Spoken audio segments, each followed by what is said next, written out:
All right, it's 1 o'clock and we've got a pretty full agenda, so I'm going to go ahead and get started. Again, welcome everyone to this year's annual combined CRS Users Group and Elected Officials Seminar. We're very happy to be putting this on again this year, even if it is virtual. Hopefully we'll be able to be in person again next year. I am Brianne Johnson. I'm an Environment and Development Planner here at the North Central Texas Council of Governments, and I will be leading today's seminar. Again, here's a quick look at our agenda. I do want to remind everyone that if you're attending this meeting for continuing education credits, to please put your full name and email address in the chat box so that I can send the attendance report over to TFMA and you can get credit for that.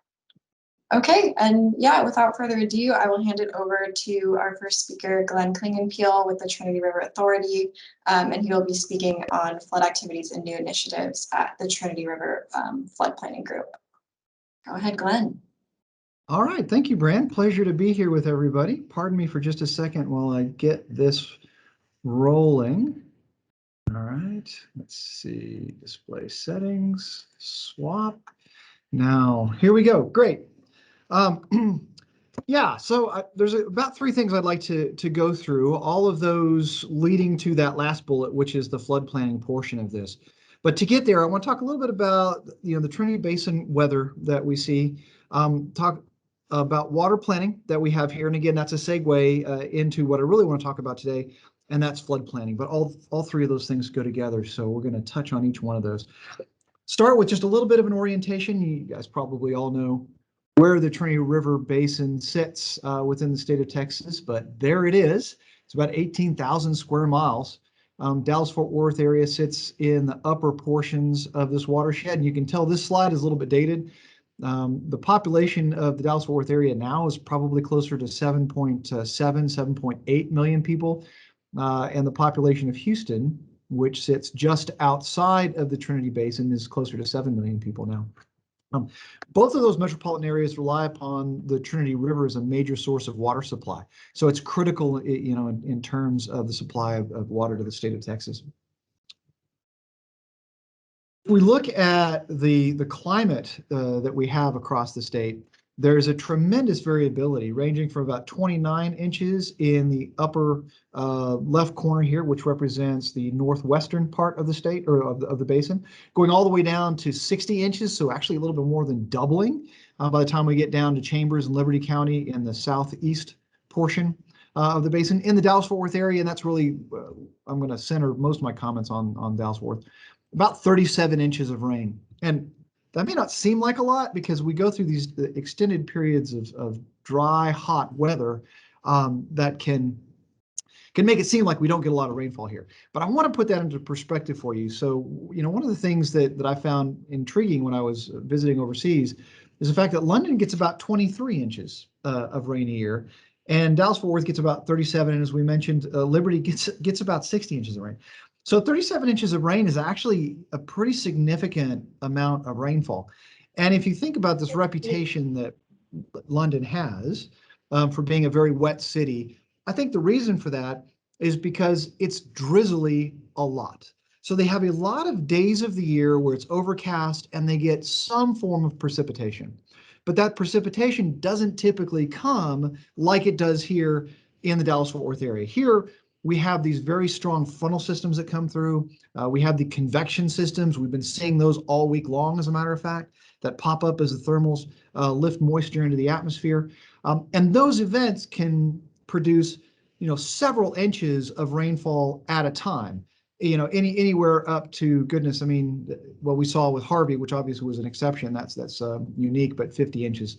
But 2, 3, 4 inches of rainfall, those are not that uncommon for this area. So, and the whole water supply system that we have is built upon that, right? So we get a tremendous amount of rainfall, generates a lot of runoff, and we can catch that runoff in our reservoirs. We can hold it in those reservoirs until we need it. And that's during those dry summer months where that becomes kind of our bank account, and we can spend down that bank account, if you will, to get us through those very dry summers. And it, by and large, it's worked very well. We've built about 32 major reservoirs in the Trinity River Basin. If you look at the distribution of precipitation over the year, so here we're looking at that. This is about 30 years worth of data. That's the average from 81 to 2010 by month. So the monthly precipitation on the y-axis.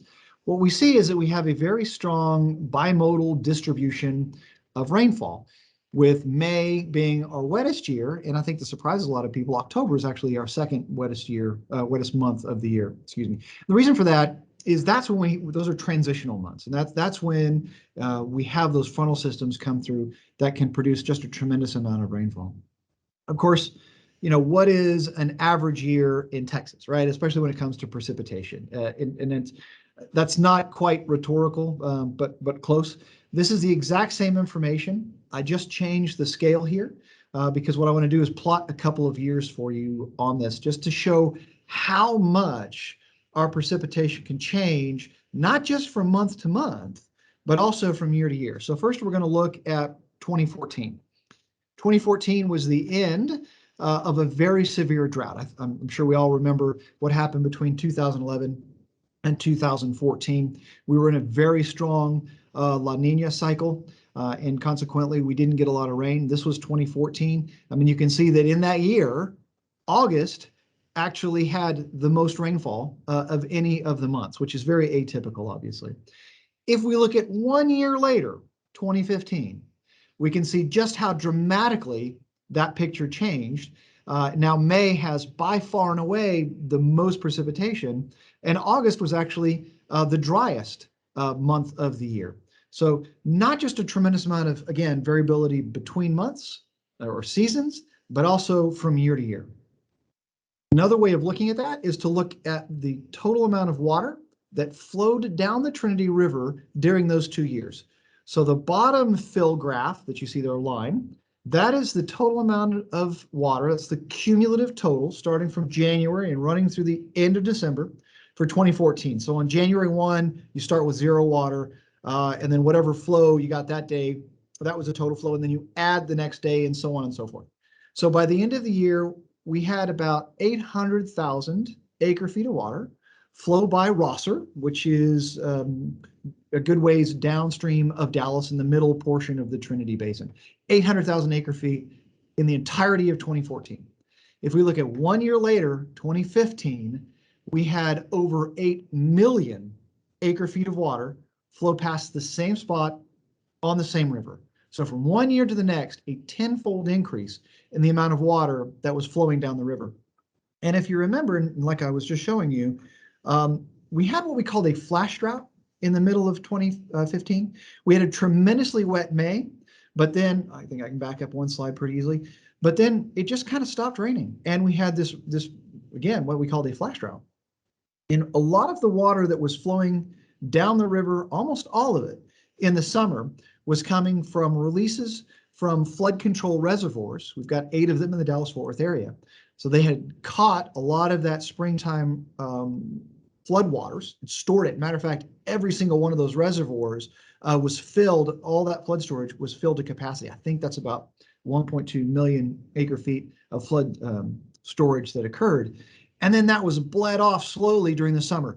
So we're in the middle of this drought, right? An agriculture drought in 2015, had a tremendously wet spring.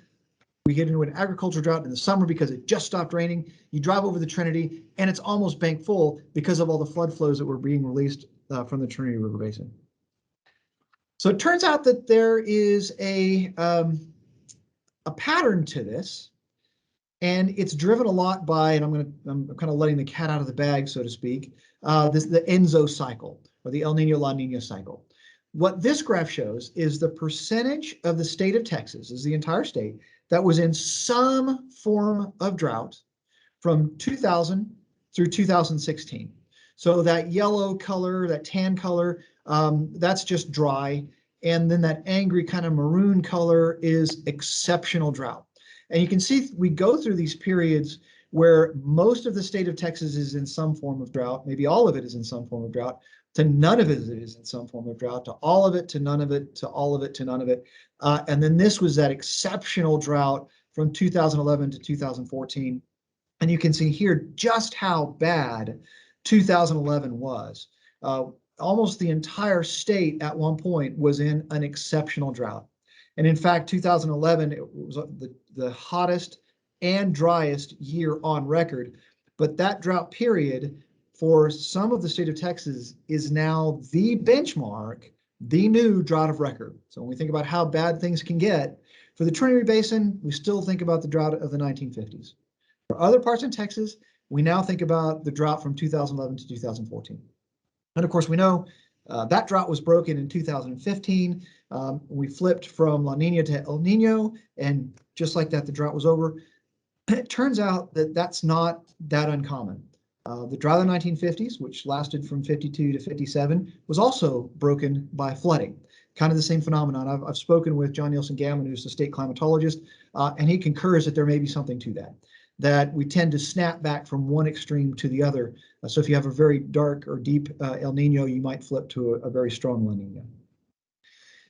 What we're looking at here tries to get at the correlation between those two events. And so you'll notice the pattern here. That red fill again is the state of Texas and the percentage of the state that was in some form of drought.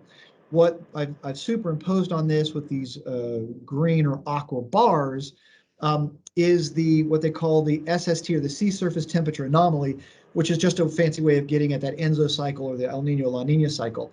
And you can see, and I've taken the inverse here just so that those patterns are flowing in the same way, but you can see that pattern, that match is unmistakable.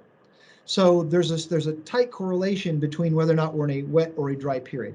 That doesn't describe individual weather, doesn't describe rainfall events, but it does help us understand whether or not we're in a dry cycle or a wet cycle. And we're doing a lot more research, a lot more investigation to really kind of tease out how strong the signal is and can we really do something with it. So yeah, so the state of Texas, no surprise to anybody listening, will go through these periods of wet and dry. And what that does for us psychologically is it gets us on what Half and Associates calls the hydroillogical cycle. We've all heard of the hydro cycle. Well, this is the social manifestation of that, which we call the hydroillogical cycle. So we go into a drought, everybody becomes aware of this. And I think we've gotten a lot better at getting the word out about conservation and the need to be smart with our water use. So after everybody's aware, we go through a bit of a panic phase. Then we want to do something about it, so we plan. Maybe there's some dollar shortfalls there, but then it rains again. And what happens? What drought, right? It's raining now. We forget about it. We go into this apathy phase, and then we start the wet cycle. And so then it floods, and we repeat the cycle, right? So it floods, we panic, we recover from the flood. We say this is never going to happen again. We go into a planning phase, and then the flood goes away because we enter a dry cycle, and we go back into apathy. So I think anecdotally, I think we're all very well aware that this happens. And because we go through these cycles, I think that makes a lot of sense too. And one of the things that perhaps compounds that is the fact that we do have a lot of people moving into the area. So they don't have the several decades of history knowing that this is kind of the natural pattern, the natural weather cycle that we experience in Texas. And if you think about 2011 going into a drought that didn't transition to flooding in 2015, and that didn't really stop until 2020 because of some unique events that we happened, where we had, that's a 10-year cycle of just dry and then wet. So if you moved here when it was dry and all of a sudden it's flooding, your perception is going to be very skewed in that regard. It's going to be hard to put that in a historical context. And I think that's something we struggle with. One of the best things that we have done as a state to deal with this hydroillogical cycle is the long-term planning that we do. And so I want to use that to transition to water planning in Texas. And I'm not going to spend a lot of time talking about water planning, but I do think it's important because when we start talking about flood planning, you're going to see a lot of similarities. So the flood planning, or water planning, excuse me, actually started at the end or after the drought of record back in the 1950s. So again, we went through that cycle. Let's make sure this doesn't happen again. And so we created the water planning, or the state water plan. This was very much a top-down effort. The first one came out in 1961. So again, that was following the drought of the 1950s. It was only looking 20 years into the future, which may seem like a lot of time, but for water planning, if you're going to build reservoirs, if you're going to construct major infrastructure, There are a lot of economic hurdles. There's a lot of social hurdles. There's a lot of regulatory hurdles that have to be overcome. The 20 years really isn't that long. In 1997, again, following a dry period, the Senate wanted to, or excuse me, the Texas legislature wanted to overhaul water planning. And so the Senate passed Senate Bill 1. It was this omnibus water bill. And what it did is it turned that water planning process into a bottom-up process, and it extended that planning horizon out to 50 years. And we've been doing this ever since. So the plans are updated every 5 years. It's an iterative process. So you don't just create a water plan, stick it on a shelf, and go check it out in 50 years to see if you're right. Every 5 years, we have more information, we have more data, we know which way the population is trending. Maybe we know what way the climate is starting to trend. Is it getting wetter? Is it getting drier? And all of this can inform that next planning cycle. So that adaptive process, I think, has been very, very successful in the water planning process. So to make it a bottoms-up approach, the Texas Water Development Board, who was charged with carrying out Senate Bill 1, created 16 different regional planning groups.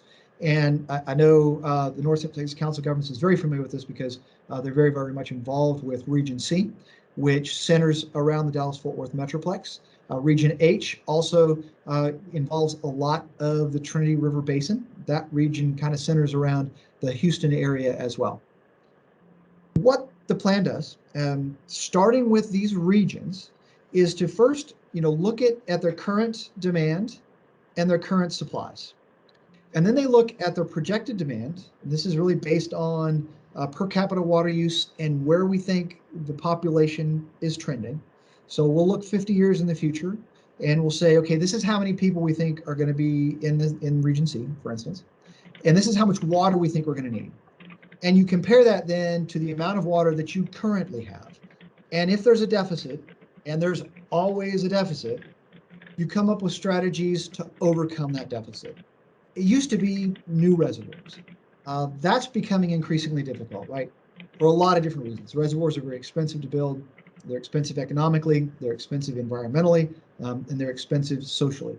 So, and regulatorily, it's just really, really hard to get them built. So reservoirs are not the panacea, the silver bullet that they used to be. They're still an important component of the water plan because they provide a tremendous amount of water. But there's a lot of other things that the planning groups have been doing to find other sources of water.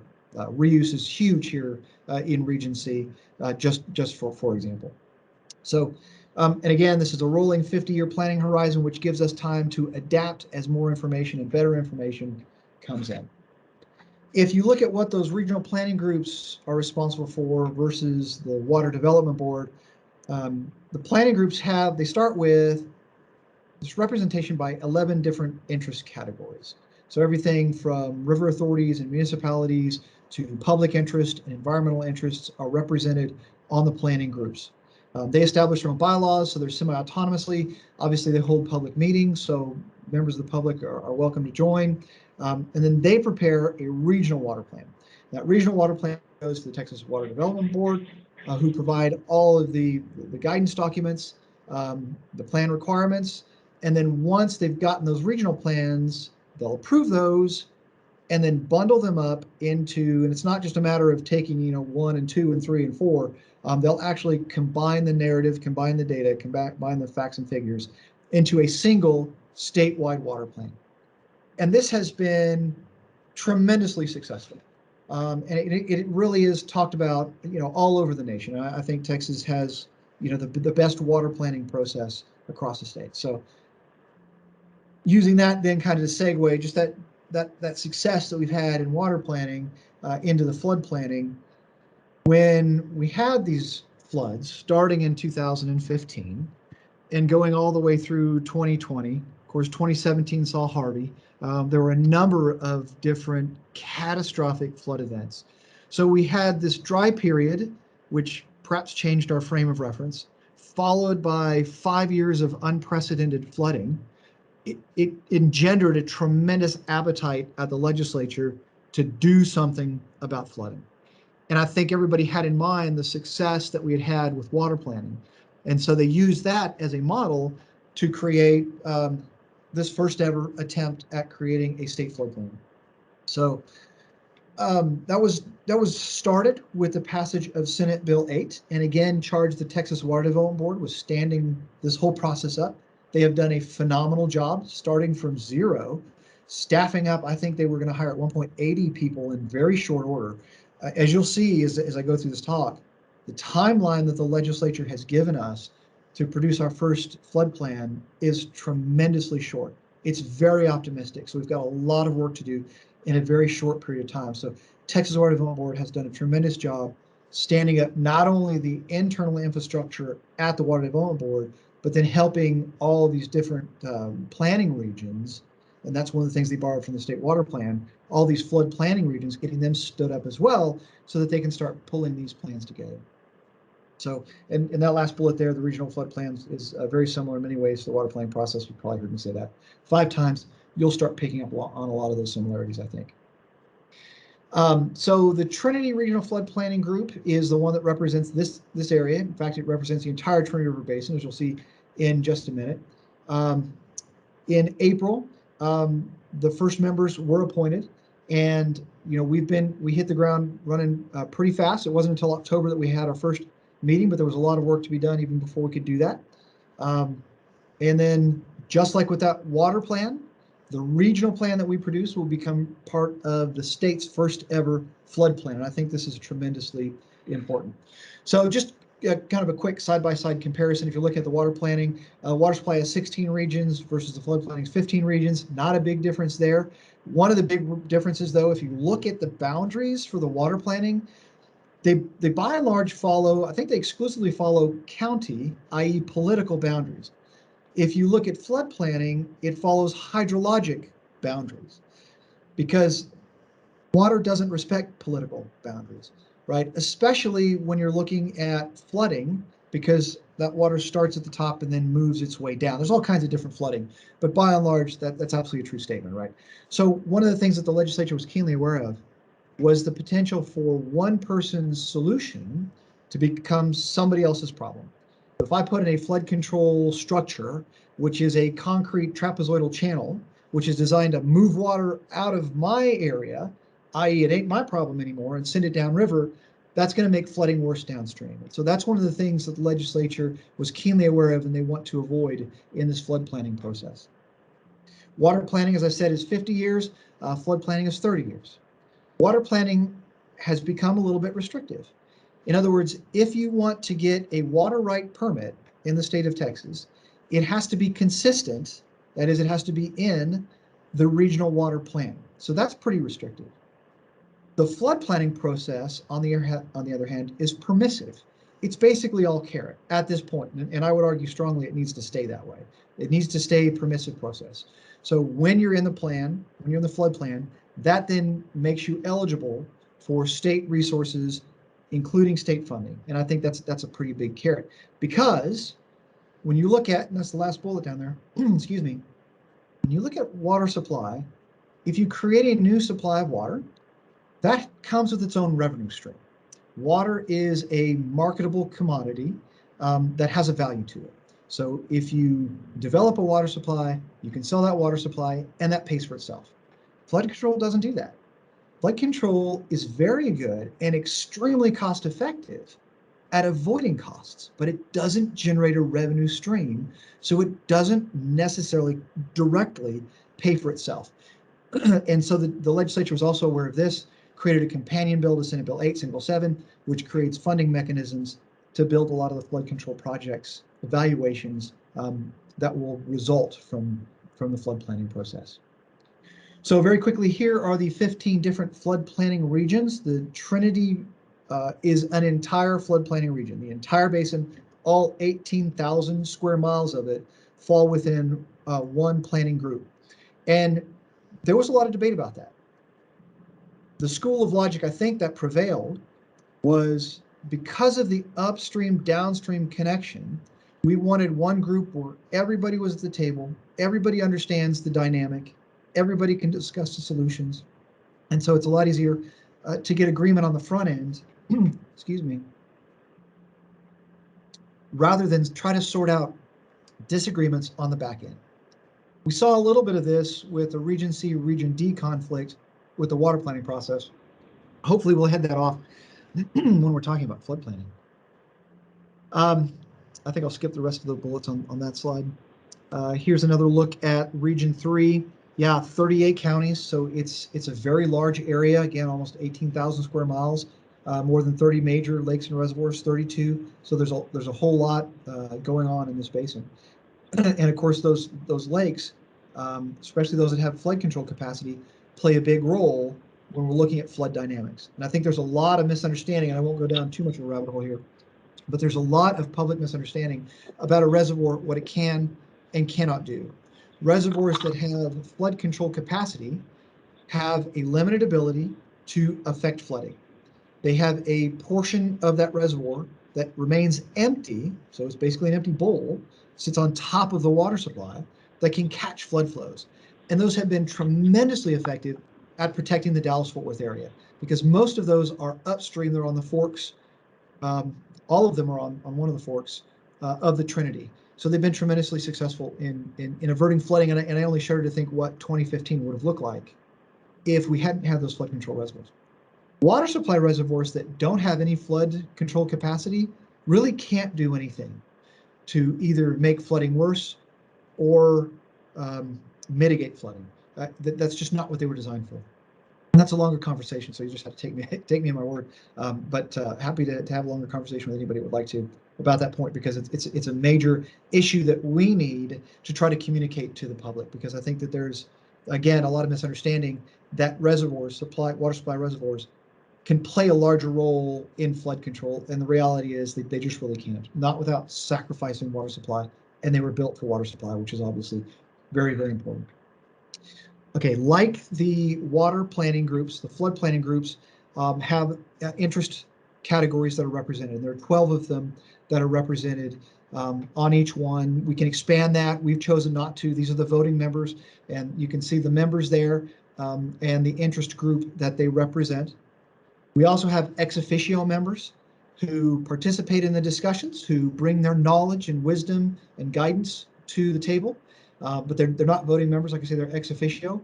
One of the first things that the Region 3 group did was to add federal agencies to the ex officio members. U.S. Army Corps of Engineers, National Weather Service, and there was one other one that evades me right now. We felt it was important to have those folks, or FEMA, yeah. We thought it was important to have those folks at the table, since they do play such a large role in flood risk analysis and reduction. Again, similar to the water plan, we can break the flood plan down into its major components, and I think there'll be a lot of similarities that you'll find.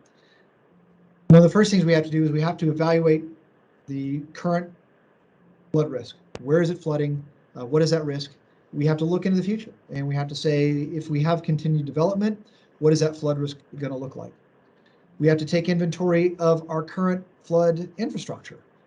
What do we have right now that helps reduce those risks, both on the hard infrastructure and also communications, warning systems, all of these systems we have in place to reduce the risk of flood. And then we have to develop flood management evaluations, and those are actually things that you have to develop. They're studies, strategies, and mitigation projects. So projects is pretty easy to understand. That's a levee. It's a flood control reservoir. It's something that you build and construct that you can actually go in and you can put in place that directly helps reduce the risk of flooding. Strategies are a little bit more complicated. It's more like the process. It can involve projects, but all of these result from flood management evaluations. So those are the major components of the flood plan that we'll have to put into place. Contributions to water supply and impacts on state water plan is something the legislature wanted to look at. And again, I won't spend a lot of time talking about this one, but it's something I think that's also very misunderstood. The belief that a flood control project can somehow become a water supply project. The problem is those two operate in almost diametrically opposed conditions, right? A flood control project either tries to get rid of water, or it tries to hold it until the flood is passed and then get rid of it as quickly as possible. Because a flood control structure that is designed to trap and impound water is only good if it's empty. And it's only good for water supply if it's full. So those are really binomial conditions that don't overlap. Funding recommendations for projects, again, all these major components of the flood plan, and then public participation and plan approval.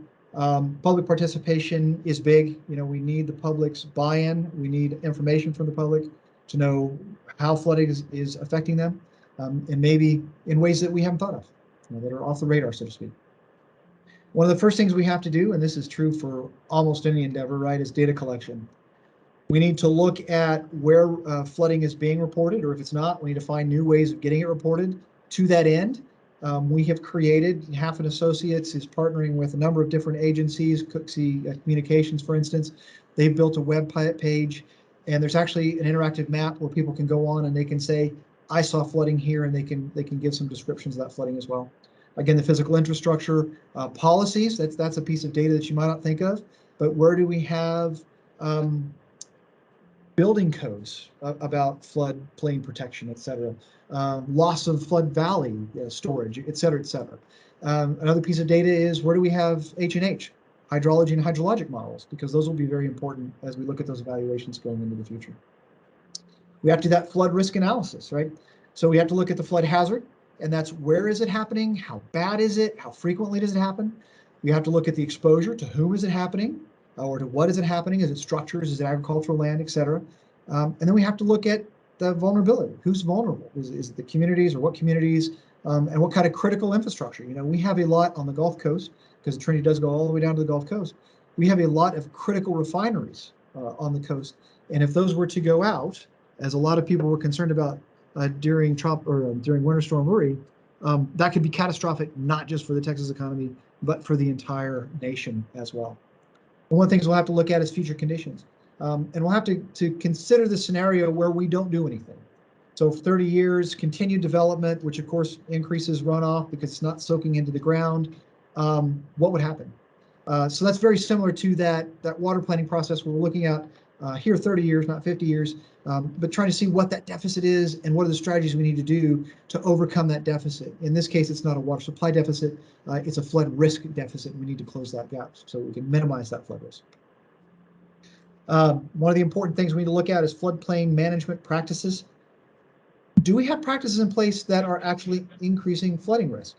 Are we allowing developers to go in and fill in that floodplain, which reduces the ability of that floodplain to convey flood flows or to store those flood flows? All that can compress that hydrograph and make flooding worse downstream. And then we'll need to recommend, whether or not we recommend, specific floodplain and land use management strategies. That's one of the things that the Region 3 group will have to do as we go through this process. We'll have to identify specific goals to address risk, and we'll have to look at that both in short term, in 10 years, and also long term in 30 years, and then determine what those residual risk levels are after we've gone through that exercise. We'll have to do, and I think this is where the rubber starts meeting the road, so to speak. We'll have to identify what we call the FMEs, FMSs, and FMPs, right? So these are the flood management evaluations, strategies, and projects. And I talked a little bit about those later, so I think I'll just go ahead and skip through those. So I think I'm running a little bit short on time. So just like the water planning process, this is an iterative process.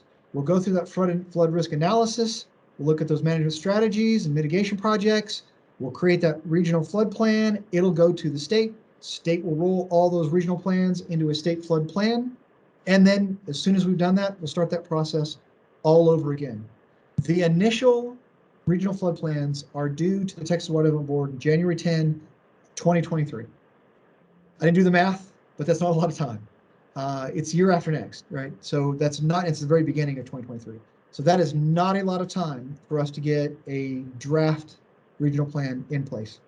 So I think we all have to be very realistic about what this first plan is going to include. It cannot be the end-all be-all of flood planning. It lays the groundwork, I think, most importantly, for the flood plans that are going to follow.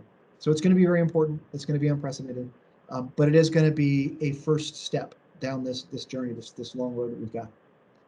And then the Texas Water Development Board will combine all those and have that statewide plan by September 1, 2024. Next steps and milestones. We're having our next public meeting of the Trinity Region 3 Flood Planning Group meeting August 19, and that's going to be in Arlington at the North Central Texas Council of Governments in their transportation room. We are going to be having a public pre-planning meeting, so there'll be an opportunity for the public to come in and comment on the process itself. We don't have a plan, so there's not much of a plan to talk about or for them to comment on, but it's an opportunity for everybody to get in at the beginning of this process and talk about any suggestions they have for making this process better. And I mentioned the others, January 2022, technical memo is due to the Texas Water Development Board. That's really just, I think it's the first 4 tasks in our work plan, our contract with Texas Water Development Board to make sure everything is on track. And then the draft due 2022, August 22, that first draft is due. The final is due January 2023, and the state plan due 2024. Plenty of opportunities for public engagement. This is something that we've really gone after. We're trying to encourage a number of different avenues to do that. I'm going to go ahead and skip ahead just so I can relatively stay on time. One of the things that we've learned, I talked about this before, is that cooperation is crucial, and that was one of the calculus that we went through in keeping the Trinity together as one basin. So hopefully we can work on that cooperation from day one and head off conflict down the road. We also need to embrace that adaptive management, right? So as we get new information, as we build the science, as we build the technology infrastructure to build these plans, I think we all need to recognize that what we know is going to change. And so those plans are going to change as well. And so we all have to recognize that and not get caught in that dogma of this is what the plan is and this is what it needs to do. So here is the webpage, and I'll go ahead and wrap it up there. Trinity RFPG. There's a lot of useful information out there. You can actually sign up to get on our mail list. So we'll send you information about what we're doing, when the next meetings are. And of course, the meeting notifications will also be there as well. So again, that web page is Trinity RFPG. So basically Trinity Regional Flood Planning Group.org. And with that, Brent, I'd be happy to answer any questions if we've still got time. Excellent. Thank you so much, Glenn. That was a great presentation. I know I learned a lot about Texas in general. Glenn, thank you for your presentation. I jumped in a little late. All this stuff is great. Are you optimistic? And this relates to my next presentation. Are you optimistic or pessimistic about progress being made in flood risk in the state of Texas? This region. I am extraordinarily optimistic, but there are limits, and I really think the biggest benefit isn't going to be, gee, look, here's a silver bullet, we're going to fix flooding. The next Harvey isn't going to happen, because if you look at something on the scale of Harvey, it probably doesn't make sense to engineer our way out of that, because it's such a rare event and the cost would be so massive that might not make sense. The understanding of what creates floods, the flood dynamic, if we get nothing but that out of this process, it will be a huge win, because people will now understand what is the impact of development. And every time we add a rooftop and every time we add a parking lot and we don't mitigate that somehow, we're making flooding more likely. Looking at climate, there's so much uncertainty about what's going to happen with the climate in the future. That it's difficult to talk about. It's something we have to talk about, though. Personally, I think one of the strategies for dealing with that is adaptation, and it's recognizing that uncertainty and building that uncertainty into the process as we go through the years. So, we can paint scenarios, what we think it's going to look like, and we get an opportunity every 5 years to revisit that and see if we're on track. So, yeah, I'm optimistic, but I don't think it's going to result in just an outpouring of funding for hard infrastructure that's going to solve our flood problems. I think it's going to lead to an understanding of flooding. It's going to lead to long-term smart decisions, building practices, building codes that will have a lot more impact than the hard infrastructure that we could put in place. Thank you. Okay, great. It looks like we have another question in the chat. I do want to be conscious of time, though. Glenn, I don't know if you can address that in the chat box, but I do want to move on to our next presenter, which is Mark Boyd. Mark is a principal engineer at LCA Environmental and also a member of the American Society of Civil Engineers, and he's going to speak about the Texas Infrastructure Report Card and how we stack up in terms of flood-related infrastructure. Take it away, Mark. Thank you very much for having me. I'm very pleased to be here. I actually sort of exercised my presentation skills in person a couple of weeks ago in Austin at the Texas Groundwater Conference. That was a lot of fun. That was a lot of fun to be around people again. But I'm very glad to be to be presenting this virtually. And I see there's 70-something people on board, so welcome to everybody. Let me dwell for just 30 seconds on this top screen here. This is what I'm going to say in 25 minutes or less. Try to stay on schedule. Give you a little bit of an overview on this Texas report card, this mysterious Texas report card. We're focusing, drilling a little bit on the flood risk mitigation aspects and talk about dams and levees as well. See how I've got this cover page stamped, resilience at risk. I came up with that, and then last night I was thinking about it. You know, maybe I ought to call that infrastructure resilience, that ship has sailed.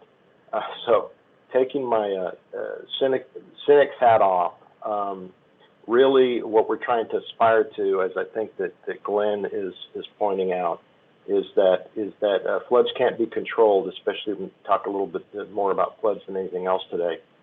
Floods can't be controlled. We can mitigate risk, and what we're aspiring to is, of course, resilience as a, you know, as engineers and planners and as a community. So this is my only brazen self-promotion page, a slide. I do work for LCA Environmental.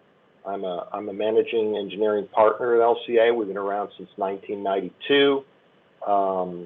In fact, in the Dallas area is where we've been headquartered that whole time. But we have worked all over the state for TxDOT and worked for worked with a lot of COG member communities in North Texas. My other hats are, you know, as committee chair of the 2021 Texas Infrastructure Report Card, which was presented and rolled out in February 2021, but it was a whole lot more than a year's effort to pull it out. I'll talk about that in a minute. My other hat at Texas Section ASCE is as Vice President Technical Elect, and time has flown by, and I've been on faculty at the SMU Lyle School of Engineering for over 20 years, teaching graduate hydrology and environmental courses, really trying to stay away from my students saying it's the big snooze, but you know, they are sometimes 3-hour classes. And what I've learned over the years about presenting and teaching is that it's a bit of a performance art, and engineers aren't good at performance arts. We try to entertain, try to engage, and try to inform, and that's what I'll try to do with you. At LCA, we like to say we were environmental before environmental was cool. Environmental wasn't our name, now almost 30 years ago, so on we go. Now, I of course represent the ASCE Texas section. We're 10,000 engineers in the state that feel an obligation. We are charged with an obligation to educate the public and policymakers and to help out any way we can. We do conduct a legislative drive-in every time state legislature's in session. It was a Zoom-in this year, but we do support year-round technical work as well. All right, so where did this report card stuff come from? Well, actually, the National Report Card's been around since 1998, and the first Texas report card was out in 2004, but it's really starting to gain traction. Hurricane Harvey's been mentioned, but what came out of not just the report card committee, but a task committee after Hurricane Harvey was a report to the state legislature. Many of those recommendations produced by Texas ASCE were adopted and funded through the actions of the 86th Texas legislature. ASCE national and state level are always urging Congress to, the various Congresses to inject sustainability, resilience, prioritizing asset management, planning, the things we're talking about at this seminar. And then sort of a sidebar here, there is a Netflix series that I've watched. I actually enjoyed the first few seasons until it got a little bit absurd. But the fictional President Kirkman actually brought up the infrastructure report card in the Oval Office. And I thought that was a big milestone for public awareness of infrastructure issues. All right, so this heading up this committee was quite an endeavor. It was not at all something I didn't really know what I was getting into. I knew it was going to be a monumental effort, but I didn't know what I was getting into. So pre-pandemic, you know, eventually we gathered up 55 volunteer committee members that I worked with. Over countless Zoom meetings, we produced a 92-page report card in 12 categories. That's the biggest state report card ever. This is just the actual volunteers are all published in the report card. This is just an example or sampling of some of the actual people that were involved in doing the heavy lifting on the research and on the writing and on the analysis to finally establish a grade for the various categories. In flood risk, you can see those folks here. They're leaders in the engineering community. You may recognize some of them. I want to make mention real quick. Rusty Gibson, who is under chair of the co-chair of the levy subcommittee, was doing a lot of work with me. He passed away in this process, and we actually dedicated this report card to him. It was a great honor and privilege to work with Rusty and all the folks to produce this report card. And you can see the link there, and I've got it also at the last page of this presentation. So if you want to read the 92-page report card or the short form, it's also a short form, then you're welcome to. All right, so there's actually a purpose other than my tongue firmly planted in my cheek for this slide. All right, 10 things not to say to the public, or maybe even not to say to legislators, okay, about flood risk, but you can put this in any category of infrastructure. So in particular to flood, of course, everybody I think online knows, don't tell the public if you're hit by a flood, that's great. You have another century, you're safe for a century. Yeah, you don't want to tell them that. And you don't want to tell them, you know, you don't want to try to explain what the 100-year recurrence interval event means. You can attempt to, but I have certainly done that over the years and been not done well. You know, it's 1 over 100. It's a 1% chance any given year. It can happen twice in a year, and then you get, how could that happen? How could a 100-year flood happen twice in a year? Don't lecture them on the hydraulic cycle. Don't tell them not to worry because you understand all about it because you've run stochastic models and unit hydrographs, and that would be me speaking 20 years ago as a PhD graduate. Don't say anything about transpiration rates. Don't say anything about antecedent moisture conditions. Nothing about conditional probability distribution, sequential to heavy rainfall events. Certainly don't tell them anything about type 1 gum belt extreme probability distributions. And oh yeah, definitely don't tell them, you know, that NOAA Atlas is out and it's a great read. You should really read it to understand how we think weather patterns have changed. And you know, don't refer to that Led Zeppelin song When the Levee Breaks and tell them that it couldn't get worse than the Great Mississippi Flood in 1927. As it happens, that was a cover of a song that was actually came out after the worst flooding in the United. It's still, I think, the worst flooding in United States history back in 1927. So when the levee breaks, we'll have no place to stay. That's not very comforting to say to the public or the legislators. So really my point here is, what is the best way to summarize infrastructure issues, at least get to the nugget of the infrastructure issues? Certainly we explained them in the report card in detail. We try to do it in plain language, but we have, since this process started, reverted to that very commonly understood school letter grade. So how do we come up with the letter grade? It is not just the nuts and bolts. It's not just Is the roadway falling apart? Is the channel falling apart? Is it conveying enough traffic? Is it conveying enough water? That's a piece of it. Capacity is a piece of it. Condition is certainly a piece of it. Funding is a big part of it. That means funding and future need is a huge part of it. So with Texas's population growing, the committee has to make a judgment call. They have to look at all the information to see whether we're improving, whether we're moving backwards, whether we're set up to slide backwards, that sort of thing. Operation and maintenance is certainly a big part. Is the infrastructure safe to the public? Is it resilient? Is it innovative? Is there some innovation discussion, planning, or even actual implementation going on in the various aspects? All these play into Texas Infrastructure Report Card. So here it is. Here's the 2021 Texas Report Card. So the three categories I'm going to focus in on.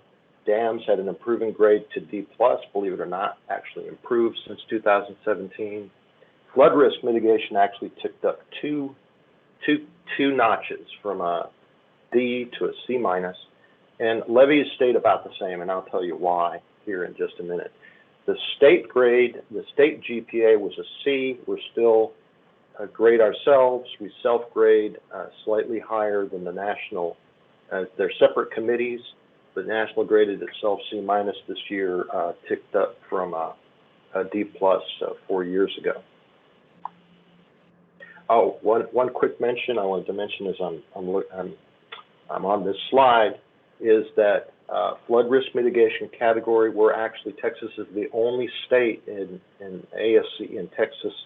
ASCE state report cards that calls it that. And we call it that thanks to the fact that it makes sense based on what Glenn was just telling you, which is we're not going to say we can survive or we can withstand Hurricane Harvey with no impacts. We can't engineer it to that, but we can mitigate risk. So what this category was called previously was flood control. We, in Texas, I guess our committee had to be different, and we insisted to national that we wanted to call our category flood risk mitigation when the rest of the United States calls it, and the national card calls it flood control, which all engineers and planners know that's not possible. All right, now just 30 seconds on this before we get into the topic of flood. The big elephant in the room in this report card under my watch was the best grade on the report card, which is an energy grade of B+. We graded oil and gas and energy together. We really lobbied to grade them separately. I think we would have graded the energy grid less than a B+. But beyond that, we still think that even under Winter Storm Uri, the hard infrastructure aspects of the energy grid did actually hold up. They did, because a lot of investment had been done. So these are just talking points. I'm not going to go through them about the energy grade, but we stand behind this grade. At the same time, ASCE felt compelled and a need to address the fact that we were within 4 minutes of black start in the state. And I've learned in lots of discussions here over the last couple of months and on that committee how incredibly catastrophic a black start would have been. And we truly were 4 minutes from calamity. So this is a graphic from that committee, the current committee, that's producing a Hurricane Harvey type report about beyond the storms, what to do about it, that shows some of the interconnectivity of all the infrastructure systems in the state. All right, let's get to flood risk mitigation now.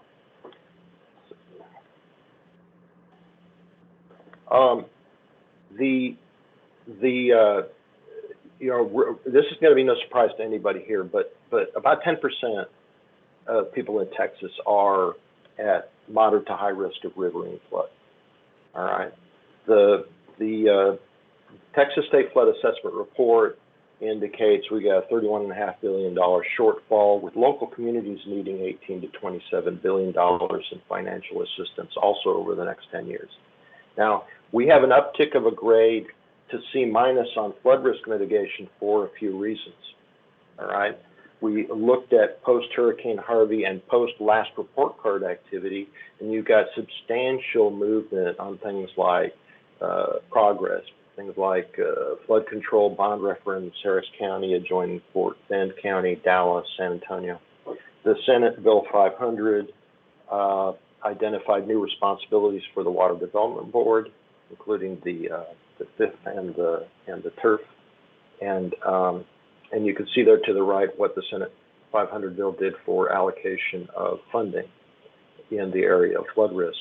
And on top of that, 31 out of 40 Texas communities over 100,000 actually have a stormwater utility. Now, you'd hope it'd be 100%, but apparently that is, and according to the committee and what the research was done, that's actually progress made in that category as well. Why is it still a poor grade though? It has to do with the fact that we're still at the top of the list, highest in the U.S. for flood-related deaths in that period, 2015 to 19. Hurricane Harvey took 68 of us, and that's on top of course, massive property damage and injury. So what's ahead? Exactly what Glenn was just referring to, the previous speaker. It's really uncertain. So going up and beyond a C- on preparedness for flood risk indicates we need to make progress. We need to make progress in planning and design and adjust to the new NOAA Atlas.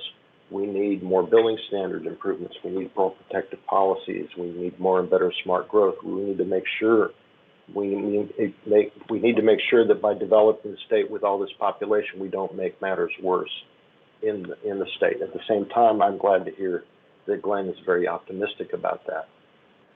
Every single category, and I wanted to make, going back to this slide, a point here that the NOAA Atlas in the Houston area projects that the 24-hour storm, the rainfall estimate storm, is now 5 inches higher than it was in Atlas 13. So that's just an example. That's substantial. All right.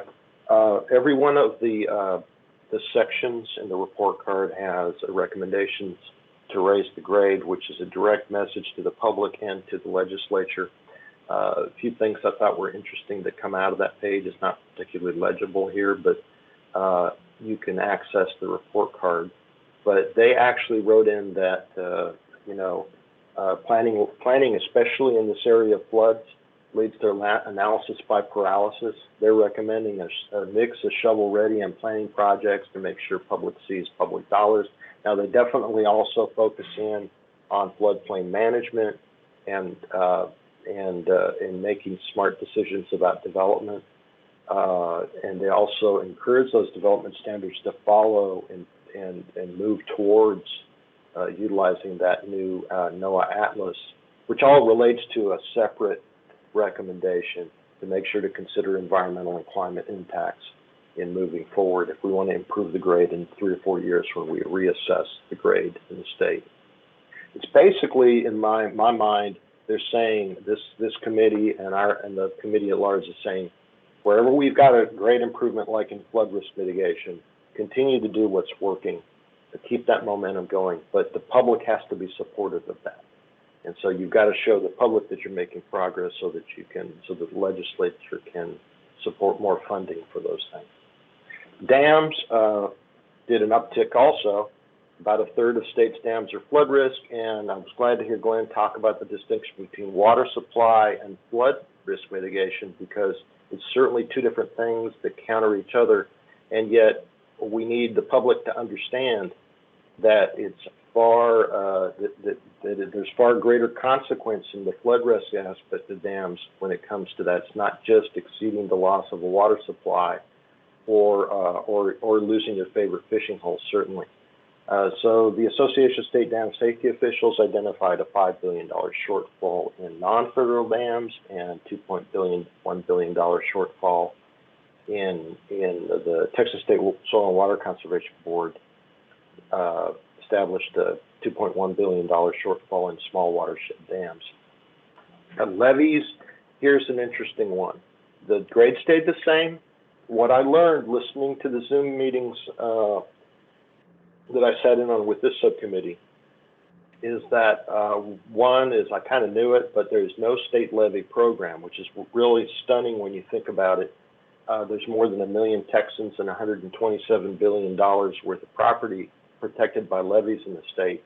Texas has 327 levee systems, a combined 567 miles, and more than 75% of Texas levee systems are without screened risk classification. 5 levee systems, about 100 miles of levees, are classified as high risk to very high risk, which kind of all reminds me of Dilbert when he tells his boss, you know, what I need is a list of unknowns to deal with. So we have no knowns here about levees, hardly even really a way to estimate what funding shortfall we might have, which is why the grade is still D. All right, so big picture, here's what I realized when I was putting this together. 3 out of the 6 major funding issues that are identified in the report card that I tend to present from time to time are related to flood risk, mitigation itself, levees, and dams. No way to identify levees, the flood risk of dams, the flood risk and the dam shortfall is published. If you want to know more about the others, please do read the report card. All right. Typically, I get a question about the Americans Jobs Plan, so I'll go ahead and mention it. I don't know a lot about it, and yet no one really does, because nobody knows what it's going to look like when it finally becomes law. They're still in the middle of a bipartisan discussions on that. But as far as I know, only about $50 billion is towards some kind of resilient infrastructure. And some of you may know more about this than I do and may take issue with this, but feel free to. But it doesn't look like anything toward flood risk. $17 billion for inland waterways related to freight capability, nothing toward flood mitigation. $621 billion towards transportation is the last number I saw. And as we know, then if we plan that improperly, that could make flooding worse. All right, this is just an example. I'm not going to read this word for word of a part of the briefing to the 87th legislature. This particular list isn't high on specifics, and yet the legislature needs to hear the message that infrastructure planning and risk to infrastructure from extreme events requires a comprehensive risk assessment process. And that's kind of my favorite recommendation to the state legislature. All right, infrastructure is critical to the Texas economy. According to the Business Roundtable, this is a national study. We might get back as much as $4, but where that $4 for every dollar invested actually comes in on, it comes in how you value quality of life, how you value sustainability, resilience, environmental protection. It's not an internal rate of return, and yet I feel very strongly there is a rate of return, and it is an investment. I had my rear end handed to me a few years ago in Washington when I mentioned to Washington Aid that infrastructure, spending on infrastructure is an investment, and his senator was vehement. He had trained his staff to knock that down. That's a cost. Well, you know, it depends on how you calculate that rate of return. But I think, as Glenn had mentioned, the consequence of inaction, the consequence of status quo investments, the failure to act is substantial when it comes to flood risk or any part of the infrastructure area. So the report card is really an advocacy tool that should help everyone in this area, planners and engineers and scientists and legislators, to get the word out. Texas is the largest continental state, the second most populous state, and an economic powerhouse, leading the nation in wind power, energy, and a lot of other things. So we take infrastructure for granted until disaster strikes. We need to stop that. You know, we're very, very pleased to have the support of legislators like Dennis Paul, who's an engineer. And as Governor Abbott said in the State of the State, if Texas has its own country, we would have the 9th largest economy in the entire world.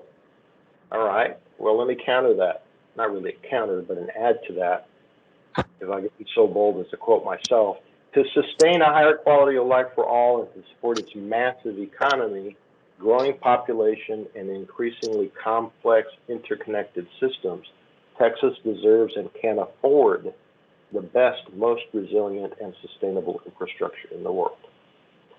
All right, if you want to know more about the report card, I hope in the brief time I've been able to give you some sampling of what was considered and what went into it. Please feel free to access the Texas section website. Be glad to have you contact me at my workplace. I've even provided my mobile number here if you have any questions. Thanks, and if there are any questions, I'm ready to generate a discussion here. Thank you so much, Mark. Am I on time? Did I go over, Brianne? No, you were perfect. Okay. If anyone has any questions, feel free to unmute your line and ask Mark or type them in the chat box. Hey, Brianne. Hey, Don, how are you? I'm good. I'm good. How's my audio? It's good. I can hear you loud and clear. Okay, cool. Cool.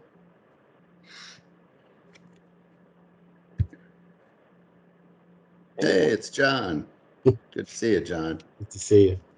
Yeah. Any questions from anybody?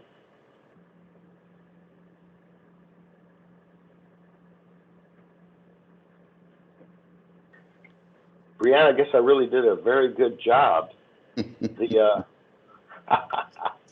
I know how it's I thought so. Well, shoot, I mean, I mentioned my my second job at SMU. I'm teaching 2 classes this semester, and I'm crossing my fingers. It looks like we're going in person in class at SMU, and I have no distance students signed up. So for the first time in 20 years, I may actually teach a class like a real professor, where I can get up from my chair and move away from the camera and not worry about recordings and Zoom students not answering me. You know, and this is not a criticism on anybody who hasn't asked a question, okay? But I definitely get that from students. Like, hello, are you out there?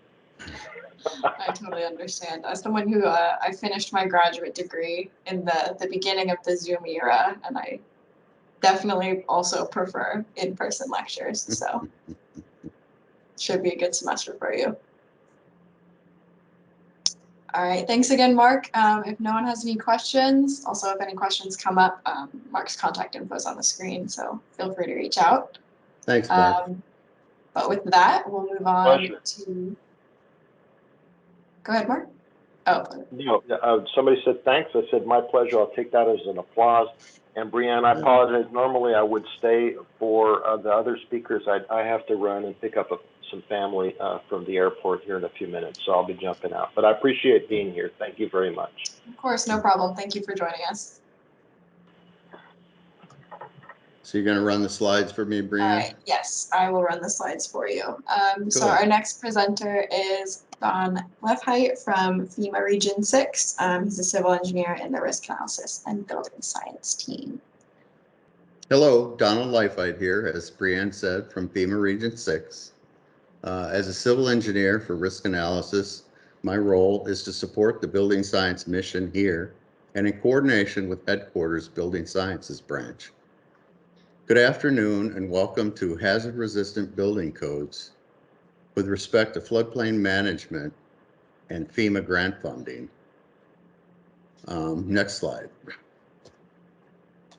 I'm also joined from headquarters by John and Gargiola and Miriam Yusuf from FEMA headquarters to help answer questions after the presentation.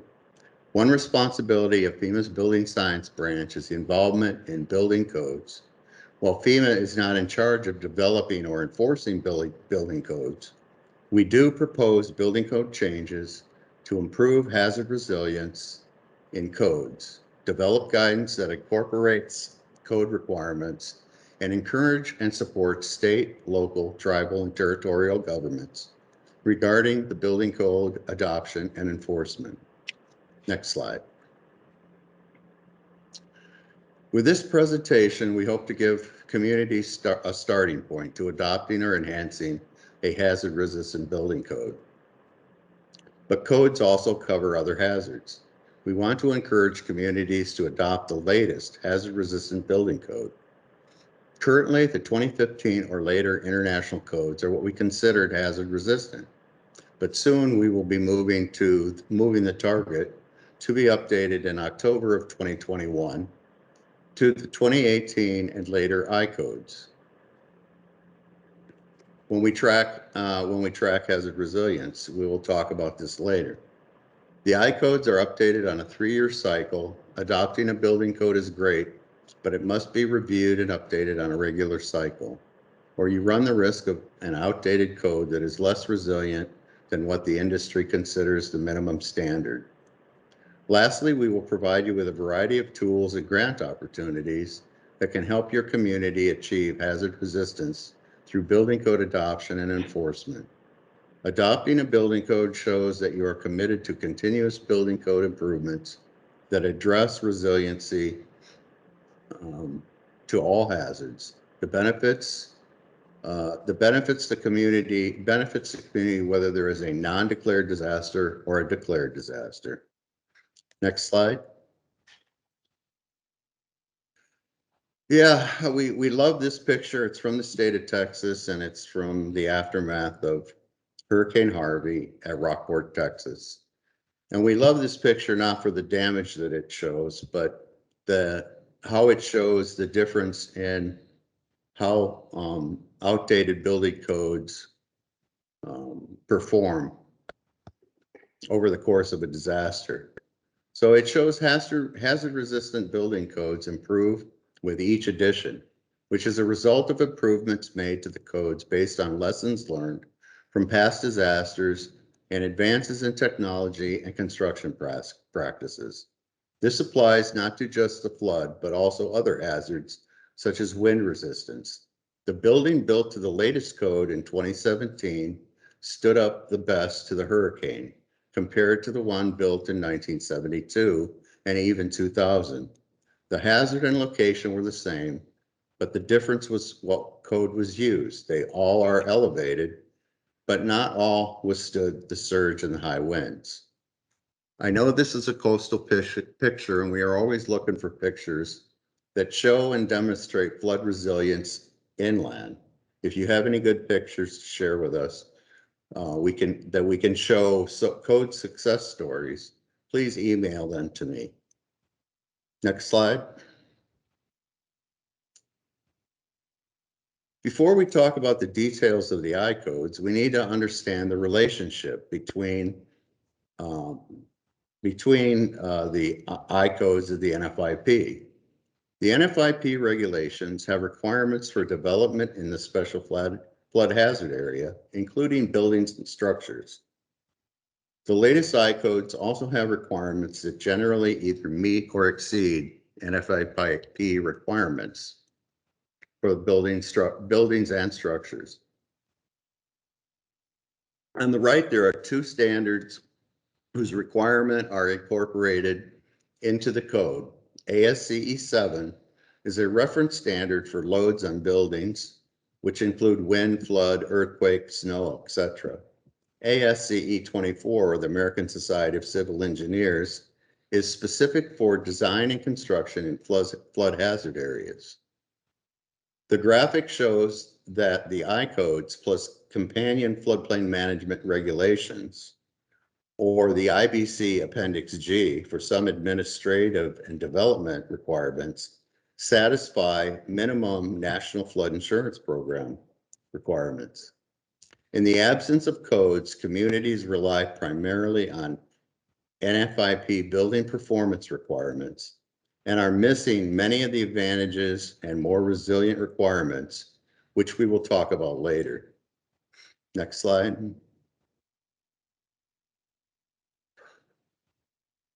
We're going to talk about actually the hazard resistance in building codes specifically in Texas. And I want to point out on the slide before I get into my commentary that if you look at the references for ASCE 24, and under the 2003, which you're on now, and the 2012 that you're going to move to later, and we hope you move to the 2021 codes in the future. The ASCE starts out in 1998 and then progresses to 2005 and then on to 2014. And along with that, you can see no freeboard in 2003, limited freeboard in the 2012 codes, and consistent freeboard at +1 in the new 2021 code. Not all communities in Texas have a building code because Texas does not have a statewide mandate for communities to do so, but Texas does make a minimum code available to communities that choose to adopt a code. While the Nfip building performance requirements have remained largely unchanged for 50 years, the I-codes are updated on a regular 3-year cycle through a robust consensus process. Texas currently offers the 2003 IBC and the 2000 IRC as the minimum codes if adopting a code. That minimum will be upgraded to the 2012 I codes this coming January 2022, which is a big improvement. It adds freeboard in limited situations, and some other flood-resistant requirements are highlighted on the slide. However, there are still 3 more code additions after that addition that include improvements to hazard resistance. That's why FEMA does not consider the 2012 codes to be hazard resistant. For tracking purposes, FEMA considers a community to be hazard resistant if they have adopted the 2015 or later IBC and IRC. And of course, without weakening the hazard provisions, our ideal would be to have all communities adopt the very latest I codes, which offer more resilience than the previous editions. Having any code in place is better than nothing, but we really want to challenge and help communities to move to the latest codes. One noticeable jump between these points is what I pointed out on ASCE 24 on the slide. Next slide. The nonprofit Federal Alliance for Safe Homes is a part of a larger effort to raise awareness of the need for hazard-resistant building codes, surveyed homeowners across the country in 2019, and found that 8 out of 10 Americans assume that they are at least moderately protected from hazards because of building codes. However, FEMA found that only 30% of jurisdictions have hazard-resistant codes. Next slide. I won't read through all of these, but this is polling from that same study that shows almost all homeowners want to work with a builder who supports building codes. 40% strongly agree, and 46% somewhat agree that my state and local leaders should adopt the latest building codes to protect the community from disasters. People have a high level of support for codes and expect to be protected from natural disasters. Next slide. Now we're going to take a look at the building code adoption tracking status that we just released earlier this year, launch basically, for the NCT COG jurisdictions. FEMA tracks current building code adoption status for state, local, and tribal and territorial governments, reaching approximately 22,000 jurisdictions across the nation. We evaluate hazard risk and code adoption at the state and community level. Our tracking found that 60% of the NCT COG jurisdictions are hazard resistant overall, which is pretty good. This is higher than the national tracking, which shows 35% for all hazards. Hazard-resistant communities are green on the map. This means that the 2015 or later I codes, without weakening, have been adopted. Yellow means the code is either old, weakened, or non-existent. Gray on the screen, or white if you go to the actual portal link, means that we don't have the data. So if your jurisdiction is showing no data, please shoot us an email with your community's code adoption status so we can fill in the missing pieces. Next slide. The NCT COG jurisdictions your organization also has a great portal for building code adoption status and other building code related variables. The Council of Governments Regional Building Codes Program conducts and surveys on a variety of code items through the annual Code Adoption Survey. Be sure to fill this out if it comes your way. One purpose is to determine the use of regional amendments recommended by the Council of Governments. The survey also collects information on the status of building codes, the code adoption process, and the needs of the local governments for additional assistance related to building codes. See the link for more information. The map shows the 2020 survey results for the question of what is your city's code adoption cycle. Cities typically are on a 3 or 6 year cycle for code adoption, while others don't have a set time for adoption. It is very important to update the codes on a regular schedule to stay up to date with the latest codes and everything they have to offer. Next slide. This slide takes into account the freeboard losses in the state of Texas, and then on a smaller level shows the Council of Governments relationship to the total Texas numbers. This has come out of the Building Code Save study. And so FEMA's nationwide losses avoided studies show that modern building codes lead to major reductions in property losses from natural disasters.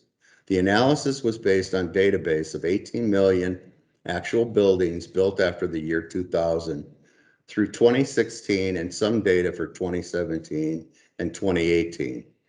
The frequency of hazards in each of the locality and the type of building code in effect.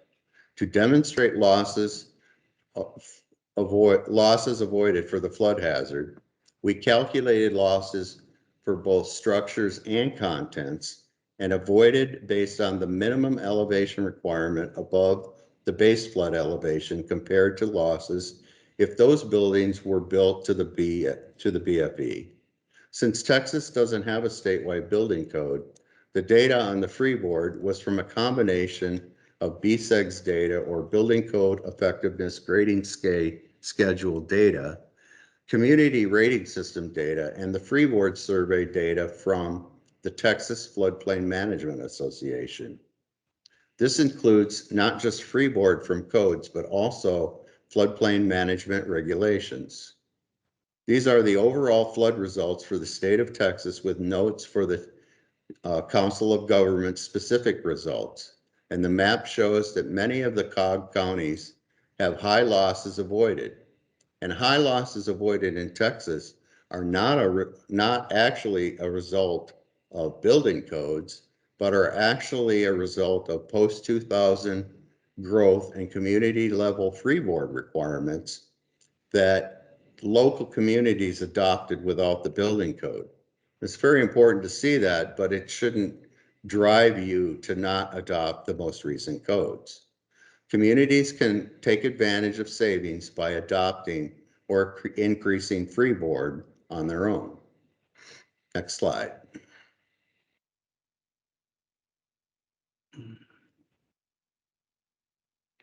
Got to get a drink of water.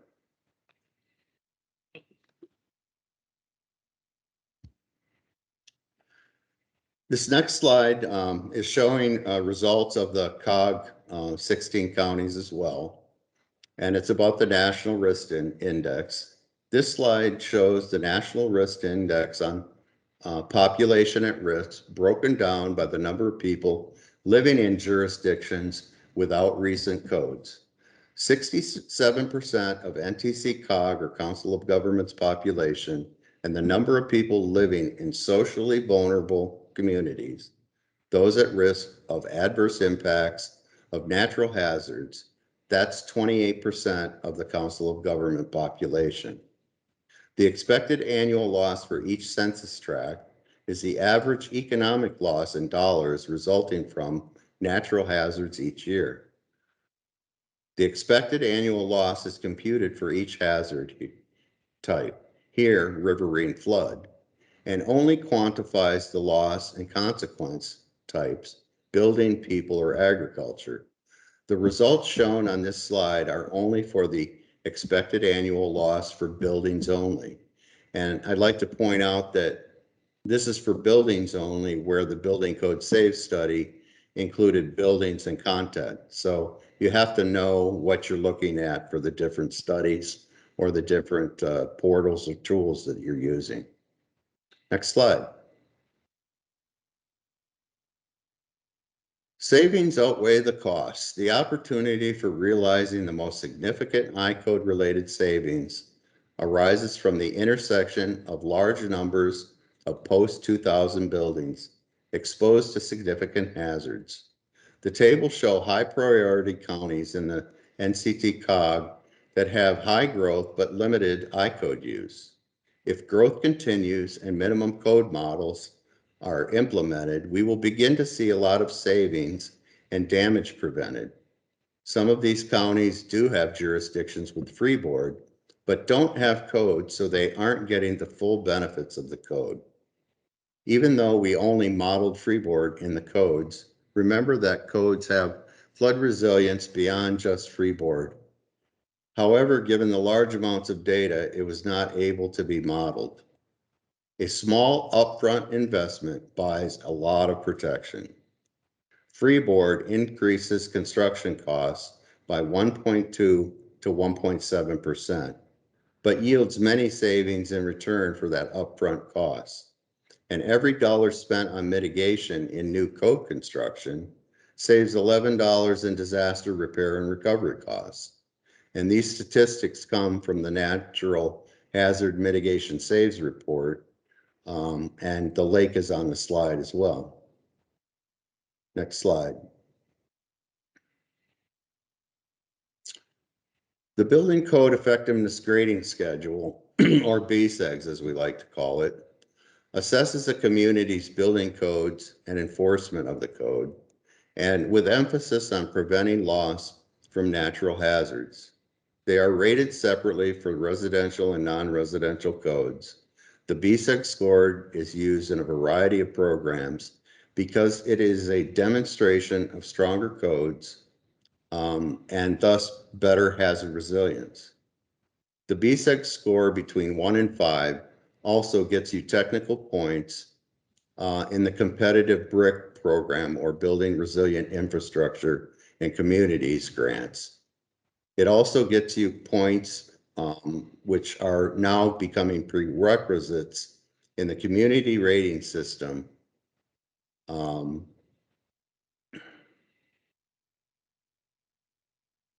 of lost my.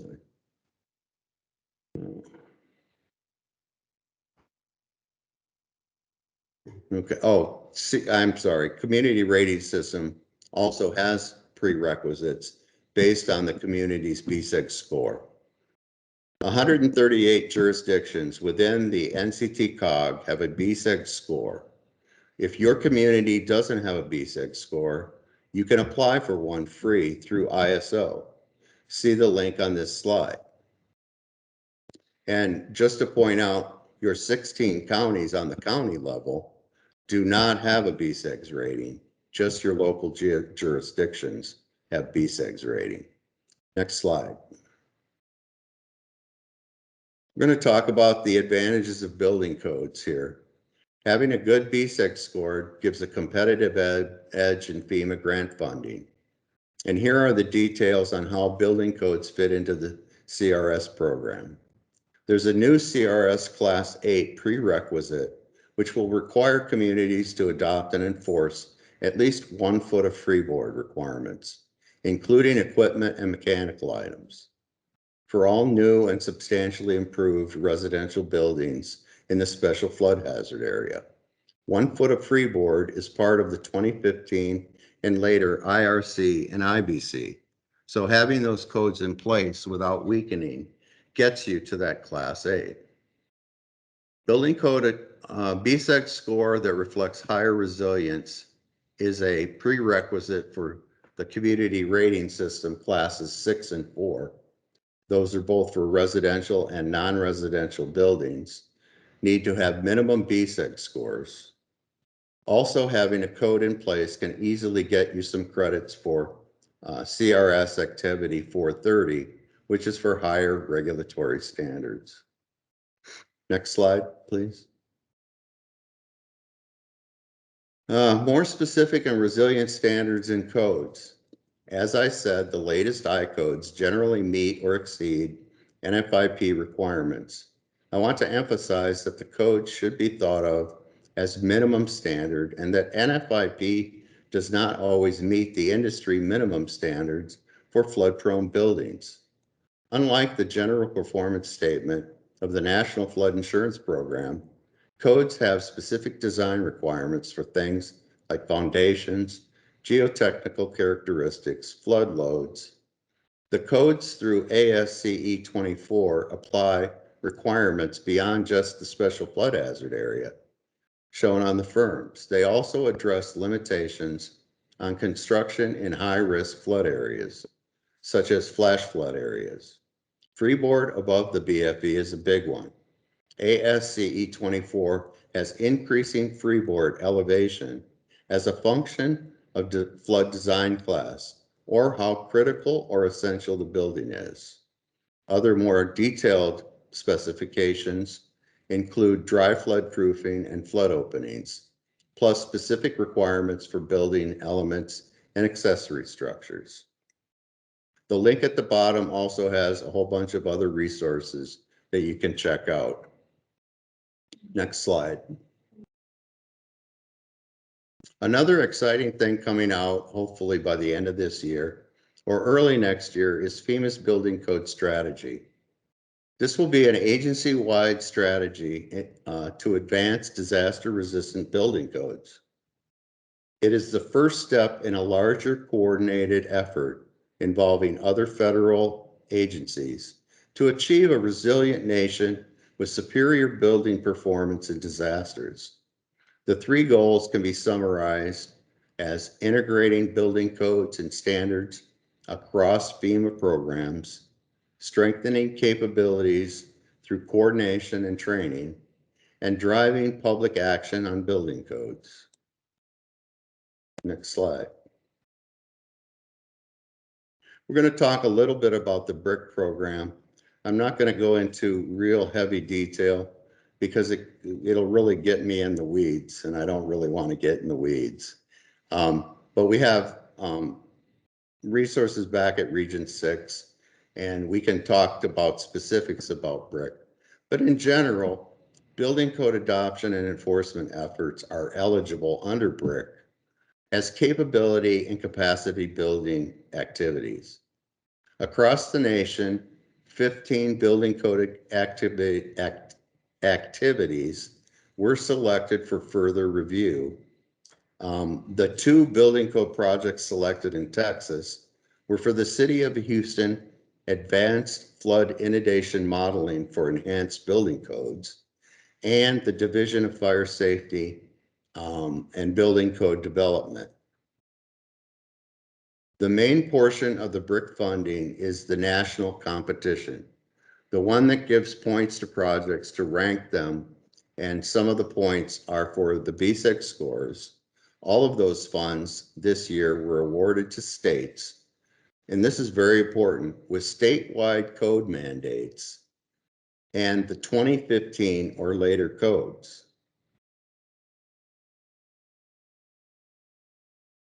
For Building Resilient Infrastructure and Communities program, there's a link at the bottom where you can contact Josh Davies at the Texas Division of Emergency Management.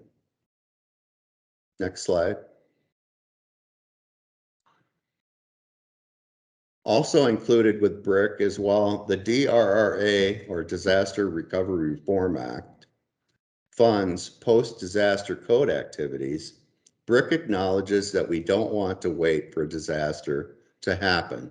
To put codes or better codes in place, we want to prevent damage up front. So there's a lot of building code activities that can be funded under allocation from BRIC funds. The link on this slide lists out those eligible activities, but they can quickly be categorized as activities that allow communities to evaluate adopting a code, enhancing their existing codes, and to develop workforce capabilities and capacities.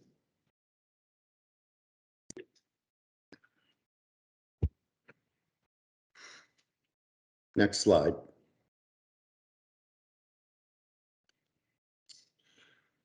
FEMA is required to incorporate the latest published hazard edition of the codes and standards in public assistance projects in project design and construction, not just flood resistant, but all hazards. HMA guidance has already required ASCE 24 for flood projects and FEMA P361 for safe room projects. The latest codes are the minimum standards for resilience, and these requirements protect FEMA's investment in these projects. Remember that these requirements are regardless of the community's current code adoption status. So if you have a code, it makes sense. It makes sense to update to the latest codes, which would avoid overlapping and conflicting information within your agency. Next slide. Further into the 1206 process, we're going to look at just a quick overview. We'll now touch on the type of work supported under DRRA Section 1206. The policy authorizes FEMA to provide state and local governments with resources to work more efficiently post-disaster. The eligible work falls into 4 major buckets, and under each one of these buckets, there's specific actions that we can take. I'm not going to read through all of them, but the 4 major buckets are building code administration, code enforcement related activities, floodplain management, regulation, administration, and enforcement, and substantial damage operations.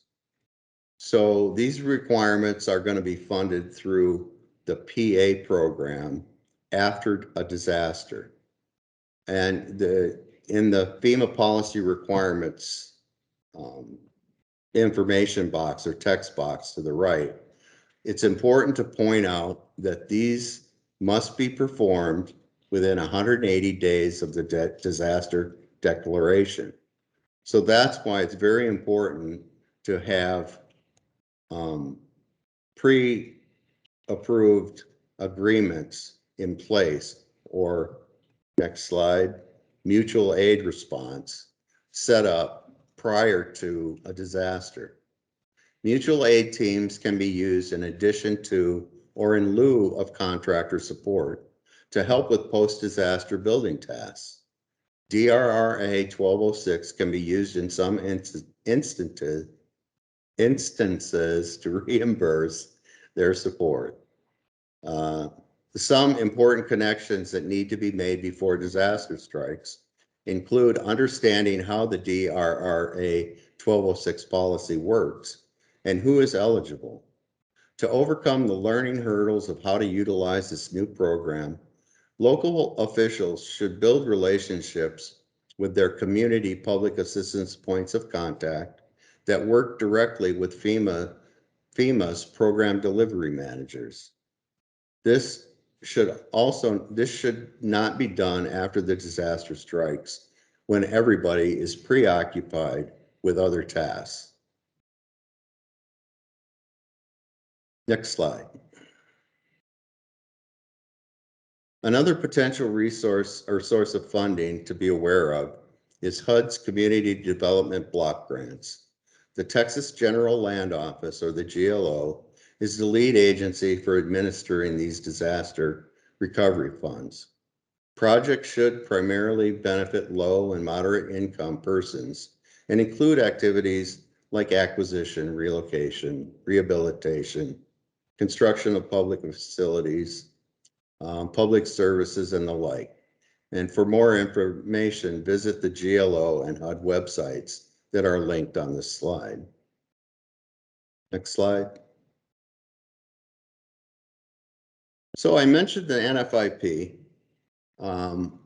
requirements for buildings and structures that haven't changed in a while, but all that is hopefully changing as FEMA aims to make our programs more resilient.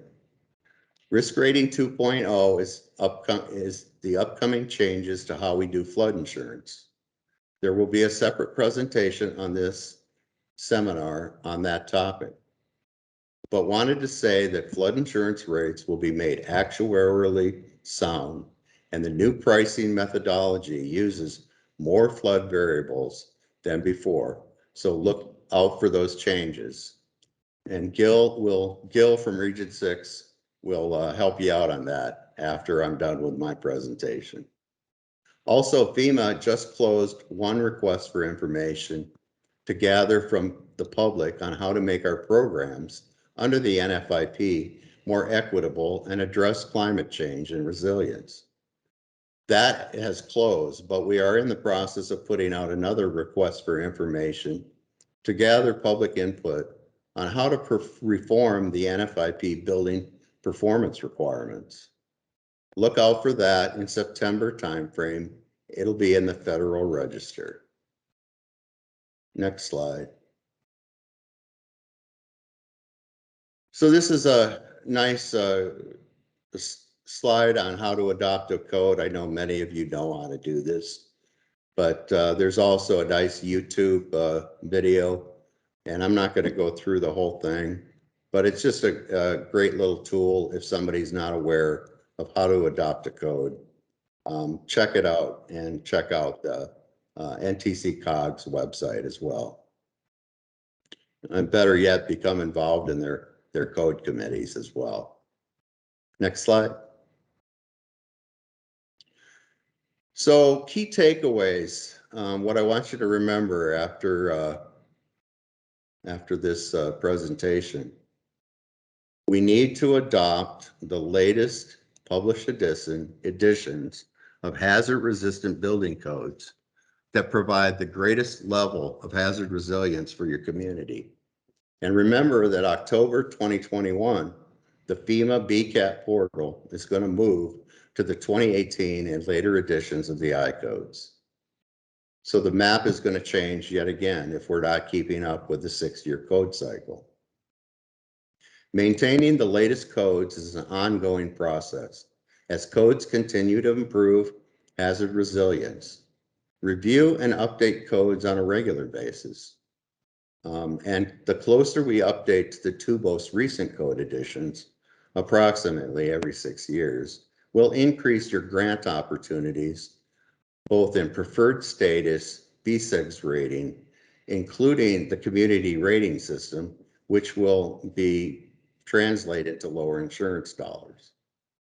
Adopting the latest published editions of the 2021 codes will protect people, property, and communities from natural hazards, will reduce disaster losses and save money, and gives a competitive edge in grant funding to those who adopt higher standards. Next slide.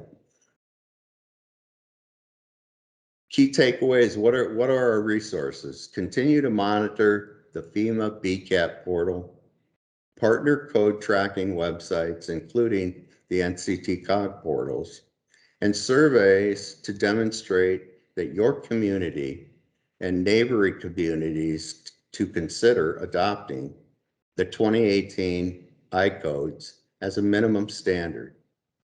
Work on improving your community's BSEGS rating, which in turn improves your community's community rating system, which in turn saves your residents with lower insurance premiums. In closing, so you can contact Region 6, the Department of Emergency Management, the Texas Department of Emergency Management, or the Texas General Land Office, and apply for building code funding through the Disaster Recovery Reform Act of 2018, specifically building resilient infrastructure and communities, both in disaster-related or non-disaster-related building code funding opportunities. Next slide. Here's just a update of available tools and emerging policies. There are a number of tools to identify building code status. The BCAT tool not only has the portal with the map showing code status, but also has data and fact sheets that dig more into the specific of each state's jurisdiction's code adoption, as well as statewide mutual aids on the portal as well. Next slide. And I'll leave you with some other links, helpful links at the end. And if there are any questions, I'm available for questions. Great, thank you so much, Donald. Yeah, And you're thanks welcome. for giving a few great shout outs to NCT COGS resources. No Always happy problem. To No get problem. communities more involved in what we've got going on. Yeah, no problem. So if anyone has any questions for Donald, please feel free to drop those in the chat or raise your hand, unmute yourself and ask those. How are we doing on time? Great, you have plenty. Oh, okay, good. I had to cut some of the fat out of this one.